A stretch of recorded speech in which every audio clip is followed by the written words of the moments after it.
नमस्कार मित्रांनो, ठरलं तर मग या मालिकेच्या आजच्या भागात आता प्रतिमाच्या बाबतीतल सत्य समोर येणार आहे। त्याचबरोबर अर्जुन आणि सायली आता आश्रमात जाणार आहेत, सायलीच्या माहेरी जाणार आहेत। सायलीसाठी तो आनंदाचा प्रसंग आहे। ह्या अर्थाने सायलीचा माहेर इतक्या दिवसांनंतर परत मिळालेला आहे आणि तो आनंदाचा प्रसंग सायलीच्या आयुष्यात फक्त आणि फक्त अर्जुनमुळे आलेला आहे। मधुभाऊ सुद्धा जाम खुश झालेले आहेत। मधुभाऊंना सुद्धा खरंच असं वाटत आहे की या सगळ्या गोष्टी ज्या आहेत त्या जावई बापूंमुळे झालेल्या आहेत। आपल्यावरती लागलेला कलंक पुसला गेलेला आहे आणि त्यासोबतच आणखी एक महत्त्वाची गोष्ट म्हणजेच की इकडे सायली एका अटीवर अर्जुनला माफ करणार आहे, कारण अर्जुनने जे काही कांड केलेलं असतं त्यामुळे तर सायलीने अर्जुनला अक्षरशः कान पकडायला लावलेल्या आहेत। अर्जुनने कान पकडून उटापशा काढलेल्या आहेत आणि सायलीची माफी मागितलेली आहे आणि एका अटीवर सायलीने त्याला माफ केलेला आहे, परंतु आता ती अट पूर्ण करताना अर्जुनच्या सुद्धा नाकीनऊ लागलेले आहेत। अर्जुनला सुद्धा कळायचं बंद झालेलं आहे की ती अट पूर्ण कशी करायची, कारण कल्पनाने तर नकार दिलेला आहे। कल्पनाने सांगितलेला आहे की मला नाही जमणार आहे, त्याचबरोबर पूर्णाजी सुद्धा त्याच विचारात आहे। त्यामुळे मात्र इकडे या सर्व गोष्टी थोड्या वेगळ्या पद्धतीने घडत आहे, तर अर्जुन हे सगळं कसं मॅनेज करणार आहे ते आपल्याला पाहायला मिळणार आहे। त्यासाठी हा व्हिडिओ शेवटपर्यंत पहा। त्याचबरोबर चॅनलवरती नवीन असाल तर चॅनलला सबस्क्राइब करा, व्हिडिओला लाईक करा। इकडे अर्जुनवरती सायली भयानक चिडलेली असते। सायली म्हणत असते, तुम्हाला कळते का काय केले तुम्ही, हे असली जीवघेणी मस्करी का केली तुम्ही, तुम्हाला कळते का। तेव्हा पूर्णाजी पण ओरडत असते, प्रताप ओरडत असतो, तेव्हा अर्जुन म्हणत असतो की काय करणार ना, कारण तुम्ही बघितलं ना सकाळी सायली कशी वागत होती, म्हणून मला तिच्या मनातली भीती घालवायची होती। खरं तर माहिती आहे का की सायलीच जे वागणं होतं ना ते चुकीचं होतं, मान्य तिला काळजी वाटत होती, माझ्याबद्दल भीती वाटत होती, महिप्त कसा आहे ते माहिती होतं, पण असा चुकीच्या पद्धतीने आपण जर अर्थ काढला आणि अति काळजी करत बसलो तर अवघडच होणार आहे की नाही। म्हणून तर मी सांगितलं आणि तिला हे सांगायचं होतं 10 मिनिटात, तर मी सगळं समोर आणणार होतो। मग तेव्हा इकडे घरातले सगळेजण अर्जुनला ओरडू लागतात, तुला कळतं का तू काय केलेलं आहेस, या सगळ्या गोष्टींमुळे काय झालं तुझ्या लक्षात येते का, असं म्हणत अर्जुनला सगळेजण ओरडत असतात। अर्जुनला म्हणत असतात की आता जा वरती तिची माफी मागती, किती रडती तुला माहिती आहे का, जा लवकर, असं म्हणत अर्जुनला ते सांगत आहेत। त्याच वेळी इकडे आता प्रतिमाला जे औषधं दिली जात आहेत त्याबद्दल बोलणं चाललेलं असतं। इकडे डॉक्टर श्रद्धा विचारत असतात की सगळं व्यवस्थित आहे ना, म्हणजे आता काही प्रॉब्लेम नाहीये ना। तेव्हा प्रतिमा सांगते की हो, पण कधी कधी ना मला असं जाणवते की मी काहीतरी केलेलं असतं आणि मी ते विसरून गेलेली असते, माझ्या लक्षात येत नाहीये की मी असं करून ठेवलेलं होतं, त्यामुळे खूप मोठा गोंधळ होतो आणि मी ना त्याच्यामध्ये अडकली जाते। हे सगळं बोलणं चालू असतं आणि त्यासोबतच इकडे मग ती म्हणते की हो बरोबर आहे, छान इम्प्रूव्हमेंट आहे, त्यामुळे काळजी करायची गरज नाही आणि खरं तर विसरायला नको आहे। अशा पद्धतीने मग नागराजमध्ये बोलायला सुरुवात करतो। हो ना, त्या दिवशी ना वहिनींनी पूर्णाईला मेसेज केला होता आणि त्या विसरून गेल्या की मी तो मेसेज केलेला आहे, असं नागराज सांगत असतो। पण नागराज जेव्हा हे सगळं बोलत आहे तेव्हा सुमन सांगते की नाही, परवा तर ना अर्जुनला सायलीच्या फुलांची लर्जी आहे ना, ही गोष्ट सुद्धा वहिनींच्या चांगली लक्षात होती, म्हणजे त्यांना आता जून सुद्धा हटवायला लागलेला आहे। तेव्हा मात्र डॉक्टर श्रद्धा म्हणतात की ही चांगली गोष्ट आहे, ही इम्प्रूव्हमेंट आहे, मग ह्या बाकीच्या गोष्टी अशा का होत आहेत, हा प्रश्न डॉक्टर श्रद्धांना पडलेला असतो, कारण त्यांचं असं म्हणणं आहे की 250 mg ची मी टॅब्लेट दिलेली होती, तेच औषध चालू आहे ना, का कमी केलेलं आहे, नक्की काय गोंधळ घातलेला आहे, मला दाखवा ब्र त्या गोळ्या कुठे आहेत, असं डॉक्टर श्रद्धा विचारत असतात। तेव्हा रविराज म्हणत असतो की हो, त्या औषधं आहेत ती सुमन देत असते आणि अगदी वेळेवर देते, ती अजिबात चुकवत नाहीये, कोणतीच औषधं ती चुकवत नाही, अगदी वेळेवर आणि प्रामाणिकपणे ती औषधं ती देत आहे असं इकडे डॉक्टर श्रद्धाला सांगितलं जात असतं. तेव्हा मात्र डॉक्टर श्रद्धा म्हणत असतात हो, पण मला ती औषधं पाहायचे आहेत, मला द्या ती औषधं, मला बघू द्या असं डॉक्टर श्रद्धा त्याला सांगत आहेत. तेव्हा रविराज म्हणतात की हो, मी तुम्हाला नक्की सांगतो आणि मग सुमन त्या गोळ्या बघायला जात असते. तेव्हा मात्र तिथे आता नागराज येतो आणि नागराज म्हणत असतो की थांब सुमन, मी देतो गोळ्या आणि सुमन कधीच हेळसाड करणार नाही. नागराजला भीती वाटत असते, आता सगळं माझं सत्य येणार, सगळ्यांच्या समोर सगळं भांड फुटणार की काय, अशी भीती नागराजला वाटत असते. म्हणून नागराज आहे ना सावधगिरी बाळगतो आणि स्वतः गोळा घेण्यासाठी जातो, कारण सुमनने जर ती गोळ्यांची बॉटल दिली तर आपण मात्र याच्यामध्ये पुरते अडकले जाणार आहोत, या गोष्टीची गॅरंटी नागराजला असते आणि तो घाबरून गेलेला असतो. त्यामुळे नागराज आता स्वतः त्या गोळ्या घेण्यासाठी जातो. इकडे अर्जुन कासावीत झालेला असतो, सायली रागाने रडत वरती गेलेली असते आणि मग अर्जुन म्हणत असतो की खरंच माझं चुकलं. प्रताप ओरडायला सुरुवात करतो, त्याचबरोबर कल्पना, त्याचबरोबर पूर्णांजी. सायलीच असं म्हणत असतं की तुम्ही माझी मस्करी करण्यासाठी हे केलेलं आहे का. तेव्हा मात्र ते म्हणत प्रताप म्हणत असतो, अर्जुन सांगत असतो की हे मस्करी करत होतो मी, पण सगळेजण बोलत असतात की हे मस्करी करण्यासारखं नाहीये, तुला लक्षात येत नाहीये का. त्याच वेळी सगळेजण पाहत असतात आणि त्यासोबतच इकडे आता सगळेजण बोलू लागतात. तेव्हा मात्र अर्जुनचे हे जे वागणं आहे ते अजिबात पटलेलं नसतं. प्रताप ओरडायला सुरुवात करतो, तुला कळते का तू काय केलेलं आहेस. पूर्णाजीही ओरडत असते आणि त्याचबरोबर इकडे कल्पना म्हणत असते, तुला कळत का, तू जीव उद्घेन थट्टा काय करतोस रे, असले तुला कळत नाहीये का, काय झालं असतं लक्षात येत का नाहीये तुझ्या, असं म्हणत आता सगळेजण ओरडायला सुरुवात करत असतात. आणि त्यासोबतच इकडे पाहायला मिळत ते म्हणजे प्रतापला खरं तर राग आलेला असतो. प्रताप म्हणतो की जा वरती आधी बघ जा तर सायली अवस्था काय झालेली आहे आणि या सगळ्या गोष्टींमुळे तिला काय वाटत आहे ना याचा विचार कर. हे सगळं बोलणं चालू झालेलं असतं आणि तेव्हा मात्र इकडे अर्जुन सायलीकडे जायला निघतो. खरं तर अर्जुनला वाईट वाटत असतं, या सगळ्या गोष्टींचा अर्जुनलाही त्रास होत असतो, परंतु अर्जुन ज्या पद्धतीने वागलेला आहे यामुळे खरंतर हे सगळं झालेलं असतं. त्यावेळेस चैतन्यालाही सगळे ओरडू लागतात की तुला कळते का चैतन्य, तू पण असं का केलंस, म्हणजे तू तरी समजून सांगायचं होत त्याला आणि तू त्याची साथ देत बसलायस. तेव्हा चैतन्य म्हणतो की सॉरी, माझ्याकडून चुकलेला आहे. आता स्पष्टपणे प्रतापने सांगितलेलं आहे की तुम्ही दोघेही वरती जा आणि त्याचबरोबर तिचे माफी मागा जा. पटकन त्या सायलीला समजव, ती खूप रडायला लागलेली आहे. त्याच वेळेस विमलताई पण तेच समजवत असते, कारण सायली ताई खूप काळजी करतात म्हणून हे सगळं झालेलं आहे असं त्यांचं बोलणं चाललेलं असतं. तेव्हा मात्र आता अर्जुनच्या पुढे कोणताच पर्याय नसतो आणि अर्जुन स्वतःहून आता वरती जातो. कल्पना म्हणत असते की काय चाललंय या मुलाचं, मला कळतच नाहीये, अशा पद्धतीने का वागल असेल हा प्रश्न कल्पनाला सुद्धा पडलेला असतो. आणि मग अर्जुन जाऊन दरवाजा वाजवू लागतो. सायली मात्र दरवाजा उघडत नसते, यातून तिने दरवाजा बंद केलेला असतो आणि सायली शांतपणे तशीच बसून असते. तिला वाईट वाटत असतं. अर्जुनना ज्या पद्धतीने गोष्टी केलेल्या आहेत हे तिला पटलेलं नसतं, तिला वाईट वाटत असतं. त्याच वेळी आता चैतन्य म्हणत असतो की सायलीवेणी माझं पण चुकलेलं आहे, माझं थोडसं चुकलंय व पण प्लीज असं नको ना रागराग करू, असं म्हणत चैतन्य सायलीला म्हणत असतो की सायली वहिनी प्लीज दरवाजा उघड, माझं चुकलेलं आहे.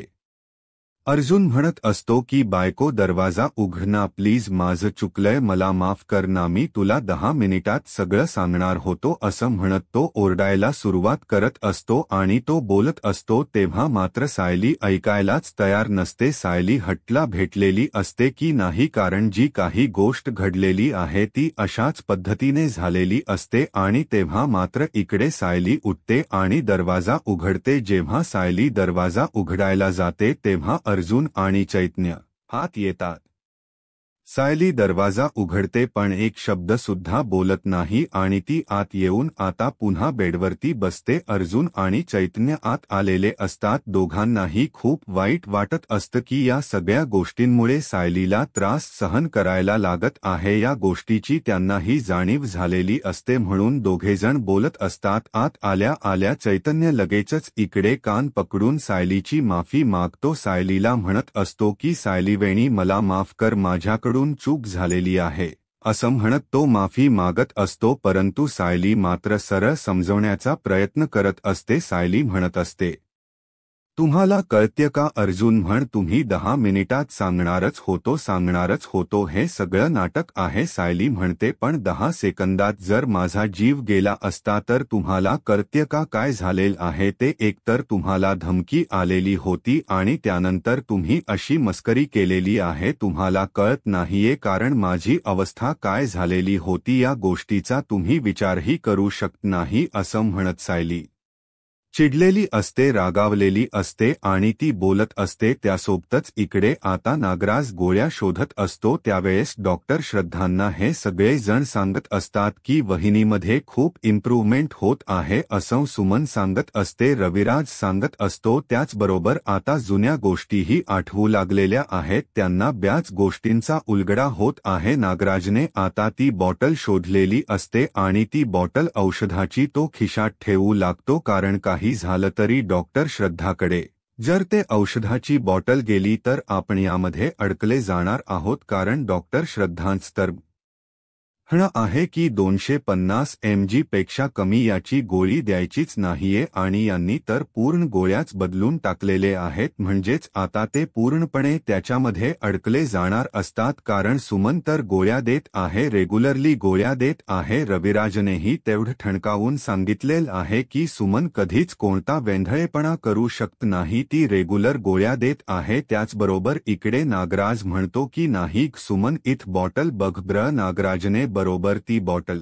खिशात ठेवलेली असते आणि त्याच वेळी सुमन तिथे जाते आणि ती बॉटल औषधाची पाहू लागते परंतु ती बॉटल तिलाही तिथे दिसत नाही आणि तेव्हा मात्र आता विचार करू लागतात की काय झालं नक्की, औषधाच्या बॉटल्स काय झालेलं आहे, औषधाची बॉटल कुठे गेली हा प्रश्न पडलेला असतो. आणि त्यासोबतच आता नागराज म्हणतो की अग वहिनी तुला आठवते का तू खिडकीतून काहीतरी टाकून देत होतीस ना, मी पाहिले औषधाची बॉटल तर टाकून दिली नाहीये ना. तेव्हा कल्पकडे प्रतिमा म्हणते की नाही हो भाऊजी असं काय करताय, मी कशाला औषधाची बॉटल टाकून देऊ. तेव्हा सुमनला डॉक्टर श्रद्धा म्हणतात की हे काय चाललंय, म्हणजे रविराज मला कळत नाहीये की औषधच अजून सापडत नाहीयेत तर तुम्ही कसं म्हणता की रोज औषधं दिली जातात, औषधाची बॉटल कुठे गेलेली आहे असे डॉक्टर श्रद्धा प्रश्न करतात. इकडे चैतन्याने सायरीच्या पुढे हात कान पकडलेले असतात आणि माफी मागितलेली असते. तो अर्जुन म्हणतो की बायको मला माफ कर, मी काही करायला तयार आहे असं इकडे अर्जुन सांगत असतो. आणि तेव्हा मात्र इकडे पाहायला मिळते म्हणजे की काहीही झालं तरीही आता अर्जुनने या सर्व गोष्टी थोड्या विचित्र पद्धतीने घेतलेल्या असतात आणि अर्जुन म्हणत असतो तो की काय चैतन्य आता मी कान पकडून माफी मागू असं तो चैतन्याला म्हणू लागतो. हा मात्र चैतन्य म्हणतो की आता तुला माफ केलं पाहिजे ना सायली वहिनीने, मग तुला हे करावंच लागणार आहे अर्जुन असं म्हणत ते अर्जुनला तो माफी मागायला लावत असतो. आणि त्यासोबतच इकडे सायलीच्या पुढे अर्जुन आता कान पकडून उठावशा काढत असतो आणि मग काउंटिंग करायला चैतन्य असतो. तेव्हा अर्जुन म्हणत असतो की सायली बघ ना बायको वास ना, अग मला त्रास होतोय किती तरी पण मी उठाबशा काढतोय, तुला माहिती आहे ना अस अर्जुन सांगत असतो. आणि तेव्हा मात्र सायली म्हणत असते की हो आणि सायली ही रागानेच अर्जुनकडे पाहत असते.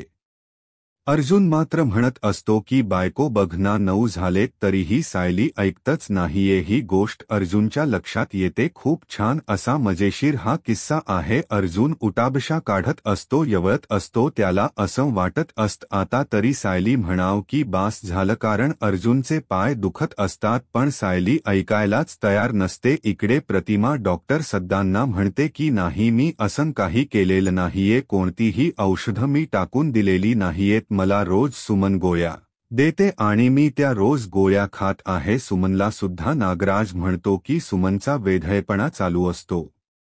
सुमन तू पाहिलच नसशील, तू दिल्या नसतील वहिनींना गोळ्या. तेव्हा सुमन म्हणते की असं काय करताय, मी स्वतः रोज वहिनींना गोळ्या देत असते आणि तुम्ही असं काय म्हणताय, मला असं काही नाही झालेलं, तुम्ही ना चुकीचा अर्थ काढताय असं सुमन बोलत असते. तेव्हा नागराज म्हणत असतो की मी स्वतः पाहिले माग नाहीये का, वहिनी विसरून गेलेल्या पूर्णाईंना तिने मेसेज केलेला, आताही तसंच झालं असेल वहिनीच्या बाबतीत असं मला वाटतं. हे सगळं बोलणं चाललेलं असतं तेव्हा मात्र इकडे प्रतिमाला आता धक्का बसलेला असतो. प्रतिमा म्हणत असते की नाही, कारण हे शक्यच नाहीये, कारण मला सुमनने गोळ्या दिलेल्या आहेत आणि आत्ता ही गोळ्यांची बॉटल कुठे गेली मला माहित नाहीये. तेव्हा नागराज सरळ सरळ सांगत असतो की वहिनीने त्या गोळ्या टाकून दिलेल्या आहेत आणि इकडे प्रतिमाला सुद्धा या सर्व गोष्टींचा धक्का बसलेला आहे. प्रतिमा, रविराज सगळेजण पाहू लागतात आणि डॉक्टर सर म्हणतात की ठीक आहे, कारण मला असं वाटत होतं की ह्या गोळ्या तुम्ही व्यवस्थित घेत आहात, पण रविराज मला